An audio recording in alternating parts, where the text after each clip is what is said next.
Namaskar, Adab, Sat Sri Akal, Vanakkam, Pranam, and hello. This is Ravikant Sharma, and welcome you all to my channel Soul Physics. In today's video, we are going to discuss concept of dimensional analysis.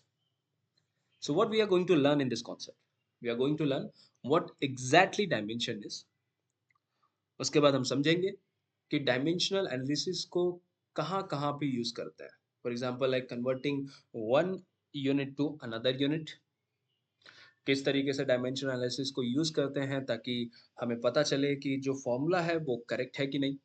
उसके बाद हम समझेंगे कि dimensional analysis को कैसे use करें ताकि हम एक न्यू फॉर्मूला को डेवलप कर सकें.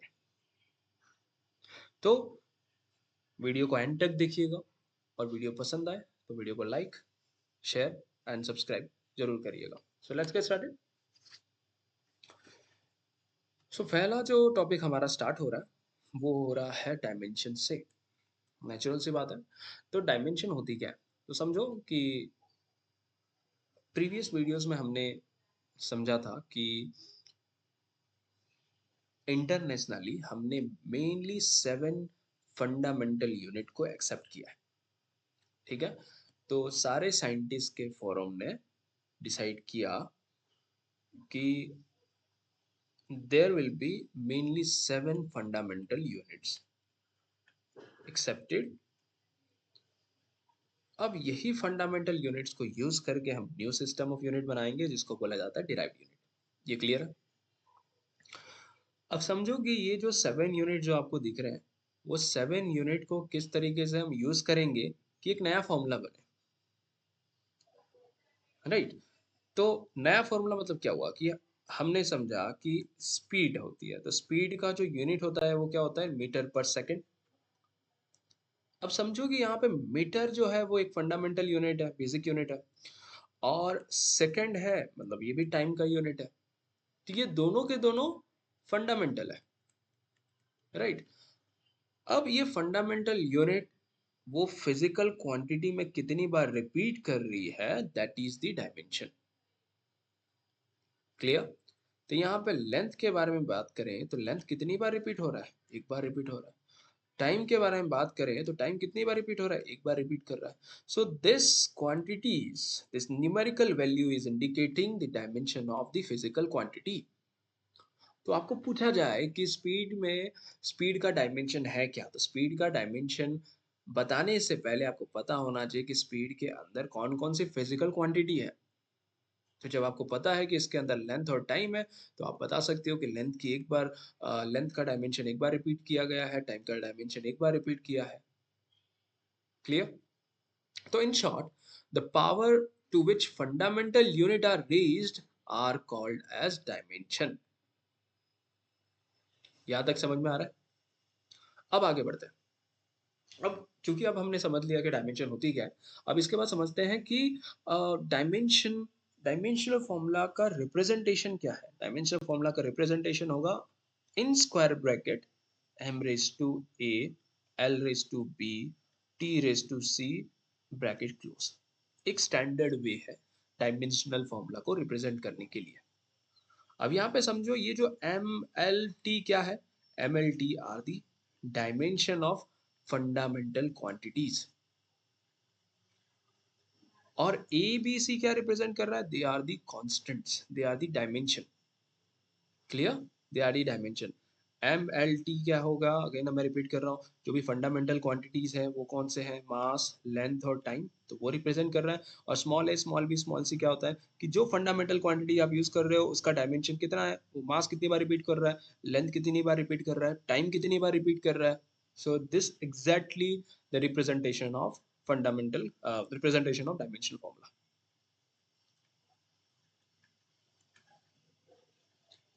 यहां तक बात समझ में आ रही है?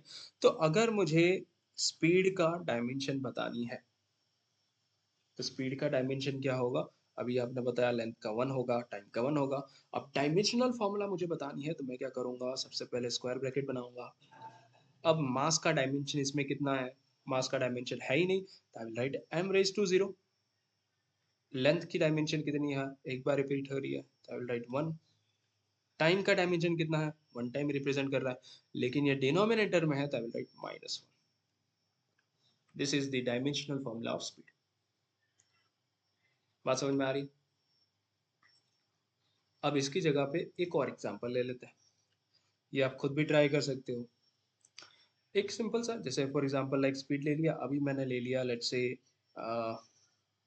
एक्सेलरेशन। ठीक है, एक्सेलरेशन क्या होता है बेटा? Velocity upon time, change in velocity upon change in time. अब देखो वेलोसिटी का डायमेंशन क्या होता है? मीटर पर सेकंड, और टाइम का क्या होता है? सेकंड। तो एक तरीके से देखा जाए तो वेलोसिटी एक्सेलरेशन का जो यूनिट होगा वो क्या होगा? मीटर पर सेकंड स्क्वायर। क्लियर? अब एक्सेलरेशन में डायमेंशन कौन कौन सी छिपी है? एक तो लेंथ का डायमेंशन छुपा हुआ है, और दूसरा टाइम का डायमेंशन छुपा हुआ है। लेंथ कितनी बार रिपीट हो रहा है? One time. टाइम कितनी बार रिपीट हो रहा है? Two time. राइट? तो एक्सेलरेशन में दो डायमेंशन हमें पता चल गया, लेंथ और टाइम का। अब मुझे इसका डायमेंशनल फॉर्मूला डिराइव करना है। तो सबसे पहले एक स्क्वायर ब्रैकेट बनाएंगे। मास का डायमेंशन कितना है एक्सेलरेशन में? एक्सेलरेशन में मास का डायमेंशन है ही नहीं, तो ये वो हो जाएगा जीरो। लेंथ का डायमेंशन कितनी बार है? एक बार, तो I will right one time. Time का डायमेंशन कितना है? यहाँ पे देखो डिनोमिनेटर में टू टाइम्स, तो I will write minus two. Clear? तो this is a dimensional formula for acceleration. बात समझ में आ रही है? तो अब ऐसे हमारे पास सेवन फंडामेंटल क्वांटिटीज हैं। अब वो सेवन फंडामेंटल क्वांटिटीज के टर्म में ही आपके डायमेंशनल फॉर्मूला आएंगे, याद रखना। तो करंट होगा, तो करंट किस तरीके से रिप्रेजेंट करना है? ए से रिप्रेजेंट करेंगे। टेम्परेचर कैसे रिप्रेजेंट करेंगे? के से रिप्रेजेंट करेंगे। या कहीं कहीं पे आपको थीटा भी दिखेगा, तो कंफ्यूज मत होना। अमाउंट ऑफ सब्सटेंस मोल से रिप्रेजेंट करेंगे, और ल्यूमिनस इंटेंसिटी कैसे रिप्रेजेंट करेंगे? कैंडेला सीडी से रिप्रेजेंट करेंगे। तो ये एक मेन प्रोटोटाइप है जो आपके सामने देख दिया है। आप कभी भी आप डायमेंशनल फॉर्मूला बनाओगे तो ये फंडामेंटल क्वांटिटीज के टर्म्स में ही बनेगा। क्लियर? आगे बढ़ते हैं, चलो। अब फिजिकल क्वांटिटीज देखते हैं कि कुछ और एग्जांपल दे दिया है कि जैसे मान लो एरिया है। तो अब एरिया में ध्यान से देखें तो एरिया का जो फॉर्मूला बनता है वो क्या होता है? Length multiply by breath. जैसे ये रेक्टेंगल का एरिया जैसे मान लो फाइंड करना है, तो रेक्टेंगल का एरिया हो गया length multiply by length, length multiply by breath. तो इसका मतलब यहाँ पे लेंथ की दो डायमेंशन हो चुकी है, बिकॉज यूनिट इसका भी एम होगा, इसका भी ब्रेथ का भी यूनिट मीटर हो गया। तो अगर देखा जाए तो एरिया में लेंथ का डायमेंशन कितना बेटा? लेंथ का डायमेंशन हो गया टू टाइम्स। क्लियर? तो अगर मुझे डायमेंशनल फॉर्मूला बनानी है तो सबसे पहले देखूंगा एम, मास का डायमेंशन इसमें कितना है? जीरो। लेंथ का डायमेंशन इसमें कितना है? टू। टाइम का डायमेंशन कितना है? जीरो। तो ये हो गया डायमेंशनल फॉर्मूला फॉर एरिया। उसी तरीके से volume, volume is again example of the length breadth and height. अब इसका डायमेंशन फॉर्मूला अगर मैं देखूं तो देखो यहाँ पे लेंथ का जो यूनिट होगा वो भी मीटर होगा, breadth is metre, height is also metre. तो अगेन यहाँ पे लेंथ अगर देखें तो लेंथ कितनी बार रिपीट हो रहा है? लेंथ का डायमेंशन थ्री होगा। तो अगेन इसको मुझे स्टैंडर्ड फॉर्मूला अगर बताना है, डायमेंशन फॉर्मूला, तो M raise to zero, L raise to length का डायमेंशन तीन बार हो गया, और T raise to zero time का डायमेंशन नहीं। Dimension formula for volume is done. Velocity, अभी हमने डिराइव किया था वेलोसिटी का डायमेंशन। ठीक है, डिस्प्लेसमेंट अपॉन टाइम। ठीक है, वेलोसिटी इनफैक्ट स्पीड का हमने डायमेंशन निकाला था, तो स्पीड का और वेलोसिटी का डायमेंशन फॉर्मूला सेम रहता है। क्लियर? तो डिस्प्लेसमेंट अगर देखा जाए तो वेलोसिटी में दो डायमेंशन छुपे हैं, एक लेंथ का डायमेंशन छुपा है और टाइम का। क्लियर? तो डायमेंशन फॉर्मूला क्या होगा? एम रेज टू जीरो, मास का कोई डायमेंशन नहीं है, लेंथ का एक डायमेंशन है और टाइम का एक डायमेंशन है। माइनस वन मैंने लिखा क्योंकि डिनोमिनेटर में है। एक्सेलरेशन का जस्ट हमने डिराइव किया था, इसमें दो डायमेंशन होते हैं, लेंथ और टाइम। लेकिन लेंथ वन टाइम रिपीट हो रहा है और टाइम टू टाइम रिपीट हो रहा है। तो अगर देखा जाए तो again this is M raise to zero, L raise to one, T raise to minus two. Force होता है मास मल्टीप्लाई बाय एक्सेलरेशन। तो एक तो डायमेंशन हो गया मास का, और दूसरा कौन सा है? एक्सेलरेशन। एक्सेलरेशन क्या होता है? एक्सेलरेशन में लेंथ का भी डायमेंशन इसमें है और टाइम का भी डायमेंशन है। क्लियर? तो इसका डायमेंशनल फॉर्मूला क्या होगा? मास का एक डायमेंशन हो गया, लेंथ का एक डायमेंशन हो गया और टाइम का टू टाइम्स। तो ये हो गया dimensional formula of acceleration. Clear? Sorry, dimensional formula of force. उसके बाद हो गया वर्क। वर्क मतलब हो गया फोर्स मल्टीप्लाई बाय डिस्टेंस, मतलब इसमें कितने डायमेंशन छुपे हैं? एक तो फोर्स के सारे डायमेंशन छुपे हैं, एक हो गया मास, दूसरा हो गया लेंथ, और दूसरा तीसरा हो जाएगा टाइम। ठीक है, और एक एक्स्ट्रा लेंथ भी एडेड है, तो अगर देखा जाए तो मास एक बार रिपीट हो रहा है, लेंथ दो बार रिपीट होगा और टाइम दो बार रिपीट होगा। तो आपका डायमेंशनल फॉर्मूला हो जाएगा m⁻1 l⁻2 t⁻²। आप सोच रहे हो कैसा आएगा, तो यहाँ पे देखो फोर्स का डायमेंशन अभी हमने डिराइव किया, क्या है बता? मास फोर्स का डायमेंशन यहाँ पे मैंने लिखा है m⁻1 l⁻1 t⁻²। और एक डिस्टेंस का भी तो डायमेंशन है l⁻1। तो अगर देखा जाए तो लेंथ का डायमेंशन टोटल कितनी बार है, 1+1 2। तो यहाँ पे उस तरीके से मैंने डायमेंशनल फॉर्मूला यहाँ पे लिखा हुआ है। क्लियर?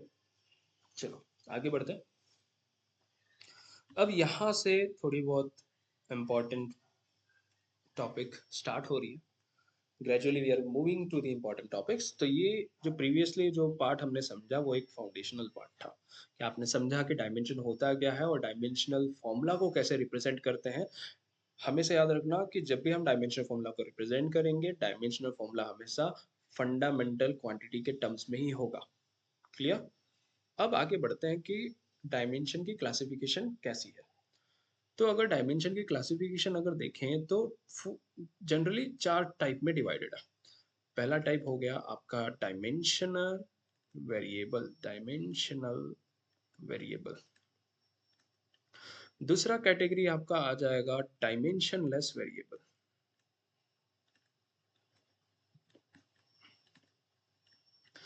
तीसरा पार्ट आ जाएगा आपका डायमेंशनल कांस्टेंट।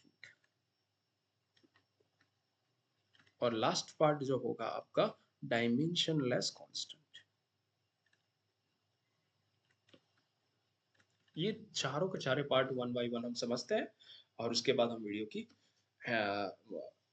फिलहाल इस वीडियो की एंड कर देंगे after understanding this 4 point. Clear?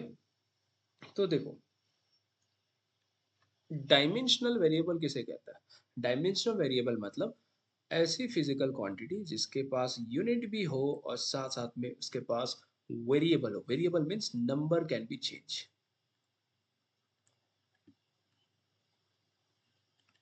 ठीक है, वेरिएबल मींस नंबर आपका टाइम टू टाइम चेंज हो सकता है। तो that is called dimensional variable. Dimensional variable में कौन कौन सा एग्जांपल आते हैं? डायमेंशनल वेरिएबल में आता है velocity, force, work, acceleration, momentum.